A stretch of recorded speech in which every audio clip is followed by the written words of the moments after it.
video पे नेले कान आपे जोतो बुइहा मिश्रा को इन और आले नवा अल्फा और ओमेगा संवाद को जौन टीम से को नवा वीडियो रे आपे जोतो को आतांग दराम पे कना जोतो को जीसु मरांग जय मसीह की ईश्वर बाबा मान और महिमा और सरहा बड़े हुयुक ताइमा एतेर अबुआ जीवन लगी पुंथा मेना तया और तिहिन हो अबुई दुलड़ का बुना और गड़ो बुन कना नोय तिहिना दिन हो आम लगी इन लगी अबु जोतो हर लगी मिटे जरूरना कना ईश्वर सरहा हुयुक ताय एतेर आया कथा से लिकाते तिहिन उस्कुर सनाई दिकना और उवार सनाई दिकना एते आत्मिक जीवन रे लहा लगी ईश्वर कथा दो से सोस्तर रे कथा अड़ी जरूरना कना और उना आमा मन अंतरम दहल का सरीगे नवा धरती तड़ाम टुंडंग रे आमेम लहा आ दुख तकलीफ मुश्किल कष्ट खोज आम बंचाव आ सहाड़ा कानेम तहना नुआ अल्फा और ओमेगा संवाद नुआ कोयजोंग टीम नुआ चैनल जुदी पहिल दमेम नेलदा और बाम सब्सक्राइब का तबे आमठे मान नेहर मेना सब्सक्राइब में लाइक में शेयर में और मिड इटा को नुआ वीडियो बडाई चुकुम कुल को में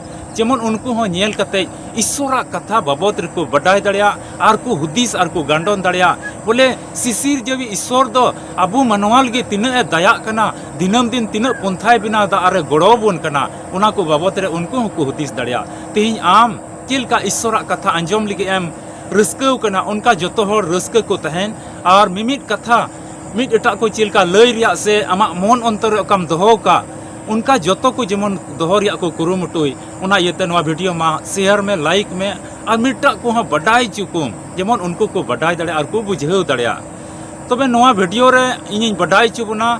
तिहिन दो नहेमिया पुथी रिया मिटे पाठ बन पढ़ावा और ओंडे खोज मिटे मारांग कथा मिटे नवा कथा चिचित रिया बन कुरुमुटुया चिदाते उना कथा तिहिन अबो मिमिट को लगी अडी जरूरा कना आ मिटे मोज सिखौना बन यामा आदो इनहो नवा वीडियो रिया नवा बाइबल पाठ होते ते इनहो लय रिया कुरुमुटुया बुझाव चु बुनन जेमन ईश्वर आपे मिमिट को तुले गालमारा और उना कथा होते ते आमा जीवन रे ईश्वरा महिमा हुयुक ताय ईश्वरा मारांग दया आ दुलड़ जेमन आमेम अटकार दड़िया आमेम बुझाव दड़िया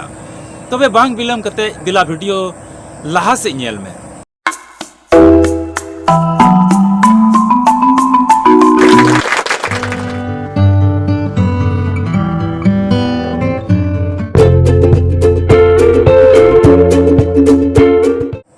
मसीह रे दुलड़िया बुहा और मिश्रा को ईश्वर बाबा दुलड़ और दया तिहिन धबी नवा धरती रे अबु को तुलुज मेना और उनिया कथा बन अंजम दा आदो निया ओक्ते रे ईश्वरा कथा अंजम लगे नाम हम सपड़ाव कना उना येते मन अंतर को आरहों जमाण ताम उनिया कथा रे से उनी ईश्वर रे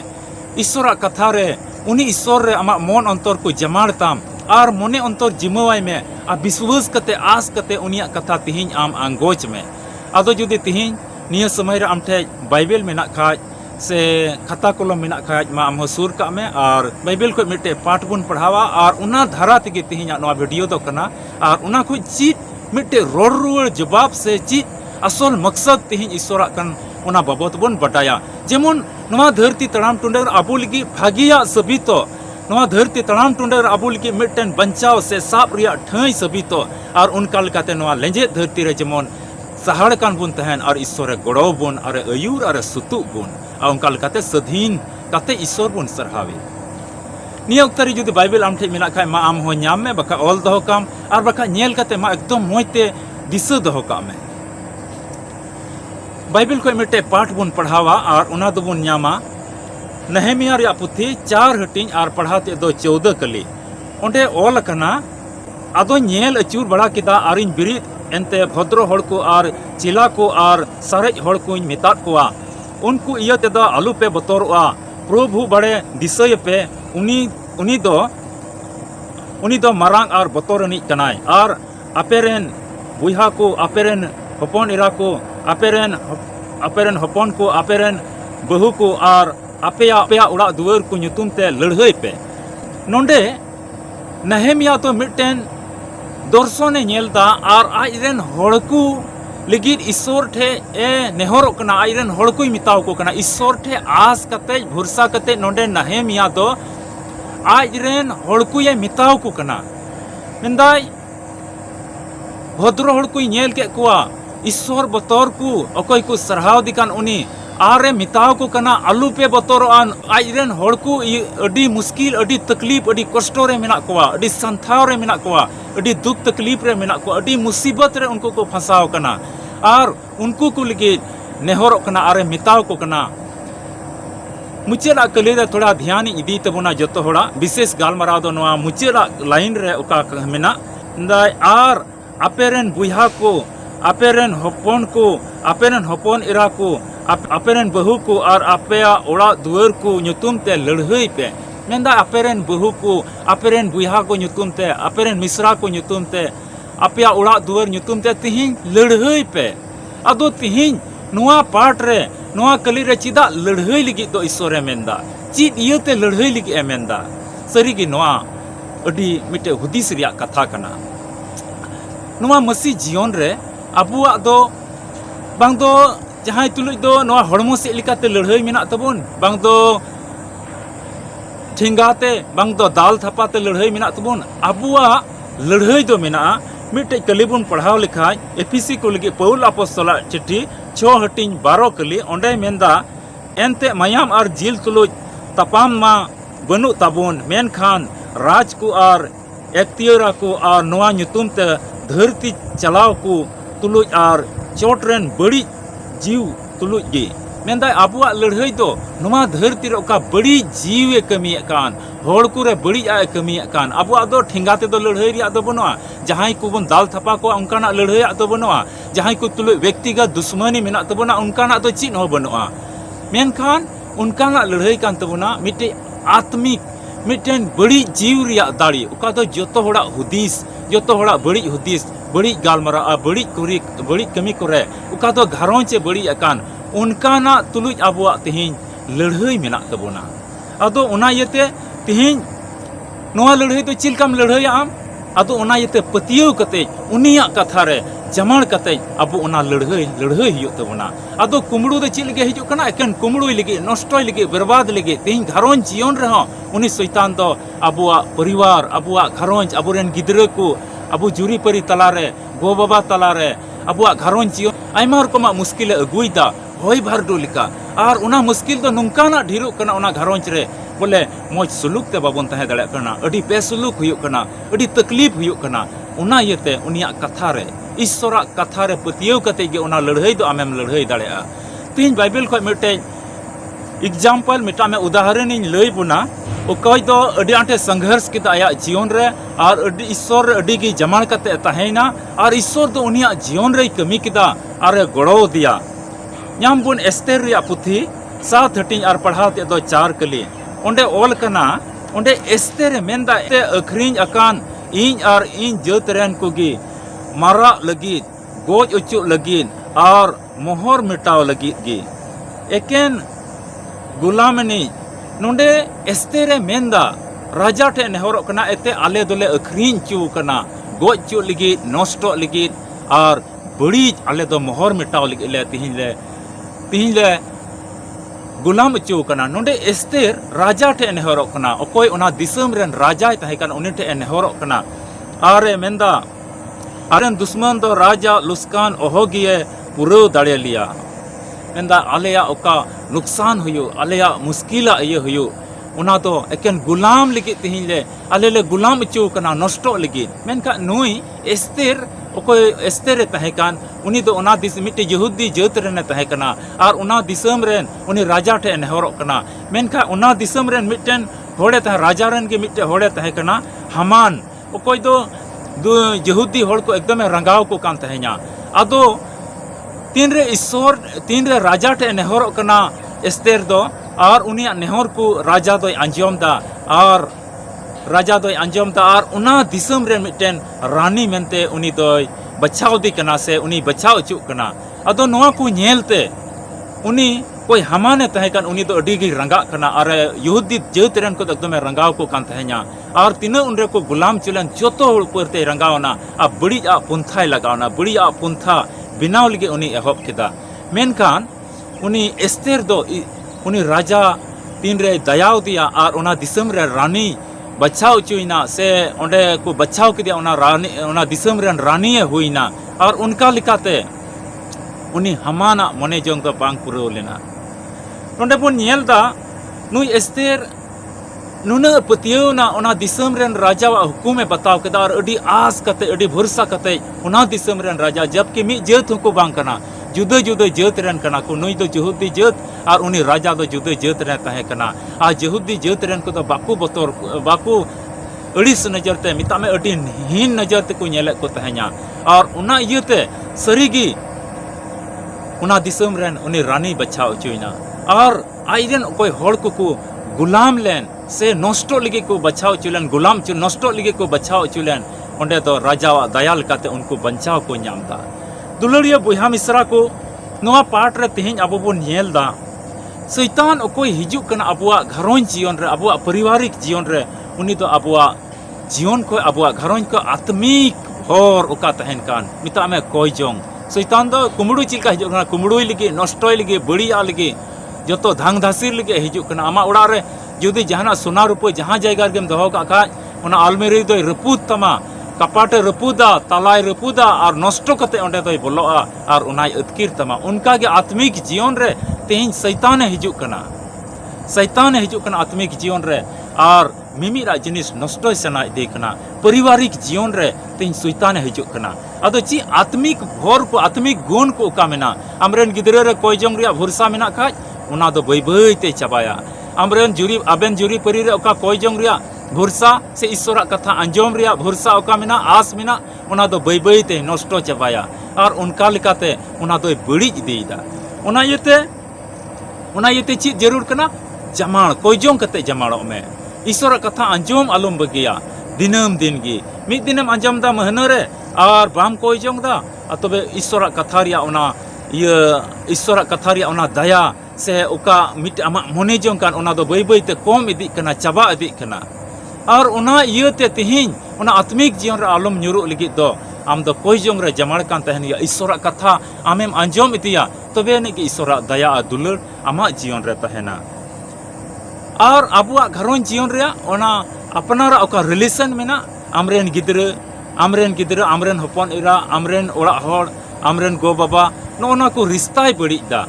शैतान तो नोंकाना गुण आ चली चलन अबु मिमित करे अगुइदा गिदरे को आमा रिस्पेक्ट दा बाय दोया आमरेन जुरी परी तलारा मौज रोड और गालमरा बांग तहना आमरेन गो बाबा ठे हो मौज ते बांग रोड गालमरा सनामिया उनकाना हुदिस को उनकाना बड़ी बड़ी समय और ओक्ते को शैतान आमा घरों जीवन रे अगुया और ओना दोय बड़ी जा ओना येते अडी हुसियार कते तहन हुआ अडी हुदिस कते तहन हुआ बांग नोआ दो जुदी इन बाबा मौजते बई रोड़ाई कान खाज नोआ दो मिटे बड़ी हुदिस हेज कना शैतान इᱧ घरों रे इᱧ जीवन रे मिटे बड़िया हुदिस अगु का इñरेन गिदरा इन तुलु मौज बाय रोड़दा इñरेन ओड़ा होड़ इन तुलु मौज बाय रोड़दा तबे शैताने कमिउ का चिदाते शैतान दो कुमड़ुई लगी नष्टय लगी बड़िया लगी हिजुक कना उनी तो मौज कमी लगी ओंडे बा हिजुक कना ओना इता मा घरों जीवन रे ओना आपसी रिश्ता ओका कान रिलेशन ओका कान ओना रे मिटे दरार पैदा लगी ओना रे मिटेन बिगाड़ते हुई चुई लगी उनी शैतान दो हिजुक कना और बड़िया कमीदा ओंडे दो अडी बड़िया कमी और आप अकोया मानत और सम्मान बाय दोया ओना येते उनकाना हुदिस खोज ईश्वर रे जतो कथा पतियो कते ईश्वरा कथा रे जमाड़ कते कोई जोंग जीवन खिमावे कान खाय पे उपास रे कोई जोंग पे कोई जोंग कान खाय आदो ईश्वर बाबाय ताया कना और ओंडे तो अडी मरांग आ कमीदा और आपया घरों जीवन रे रिश्ता नाता जतो अडी मौज तहना इना कते गिदरवा जीवन रे बड़िया अगुइदा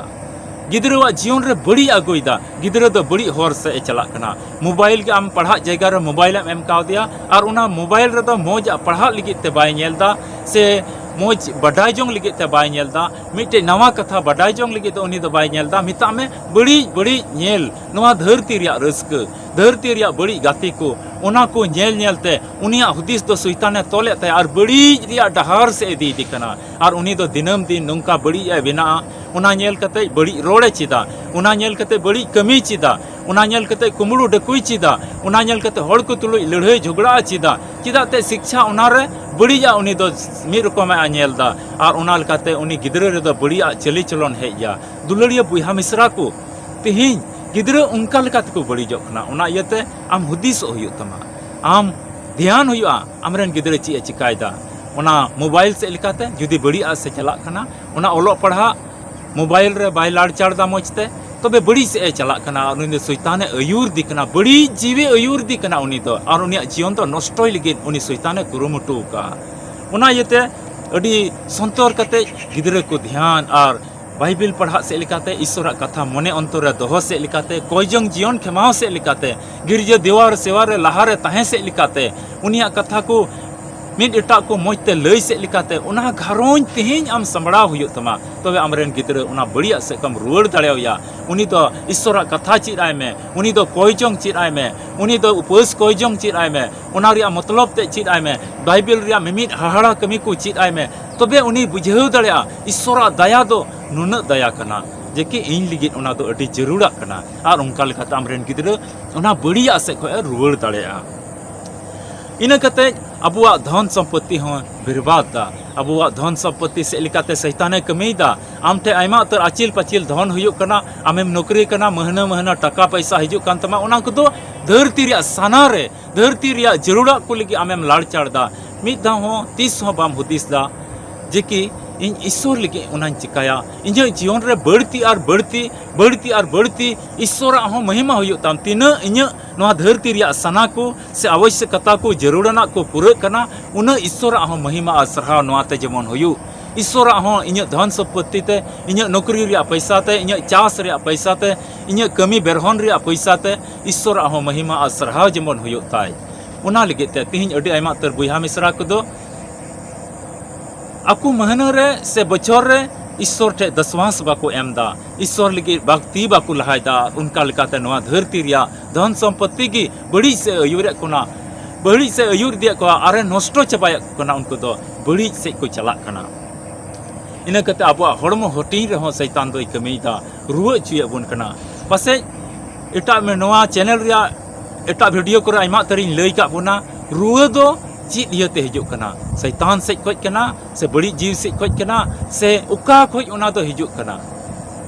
उना बाबत रे वीडियो आमेम नेल का गया बखा सर्च कते आम नवा चैनल सब्सक्राइब कते